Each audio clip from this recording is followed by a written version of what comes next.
আগামীতে কিন্তু অনেক অনেক জটিলতা তৈরি হবে। সো এগুলো নিয়ে মানে আপনার যদি ক্যান্সার হয়, শরীরের ক্যান্সার, এটা কোনো গোপন এখন আর কোনো রোগ নাই। আপনাকে ক্যান্সারের থেরাপি দিতে হবে, চিকিৎসা করতে হবে, অপারেশন করতে হবে।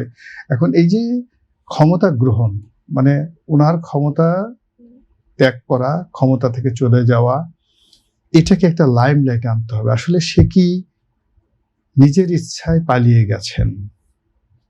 একেবারে যেভাবে যেটাকে ইংরেজিতে বলা হয় ফ্লি অ্যাওয়ে, সেটা যদি হয় there would be a documentation, পালিয়ে যাওয়ার একটা ডকুমেন্টেশন হবে। দ্বিতীয় যদি হয় যে না, কোনো একটা বিশেষ ব্যবস্থায় তাকে পাঠিয়ে দেওয়া হয়েছে, there will be a documentation.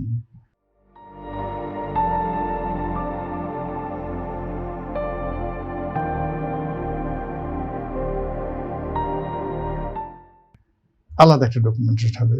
যদি মনে করা হয় যে না, তাকে তৃতীয় কোনো পক্ষ তুলে নিয়ে গেছেন, যেভাবে মাদুরোকে তুলে নিয়ে গেছে আমেরিকা, সেখানে ভারতও তো তাকে তুলে নিয়ে যেতে পারে। আমরা তো কোনো বিষয়ই আমরা কিন্তু স্টিল খোলামেলা এই বিষয়গুলো এমন অ্যাজ ইট ইজ, যে মানে খুব একটা গোপনীয় আছে না, নারী পুরুষের অনেকগুলো গোপনীয় বিষয় আছে, যে গোপনীয় বিষয়গুলো মানুষ প্রকাশ আলোচনা করে না, সবাই জানে। তো এখন এই যে সাবেক প্রধানমন্ত্রী শেখ হাসিনার মানে আগস্ট মাসের 4 তারিখ থেকে আগস্ট মাসের 5 তারিখ দুপুর 2টো পর্যন্ত এই যে পুরো সময়টা বঙ্গভবনে কি হয়েছে, গণভবনে কি হয়েছে, it should be black and white. এরপরে উনি চলে যাওয়ার পরে 3টা দিন আমাদের দেশে কোনো সরকার ছিল না। 5 তারিখ, 6 তারিখ, 7 তারিখ, 8 তারিখ কোনো সরকার ছিল না। এই সময়টাতে কি হয়েছে, হোয়াট হ্যাপেন্ড, আমরা জানতে চাই।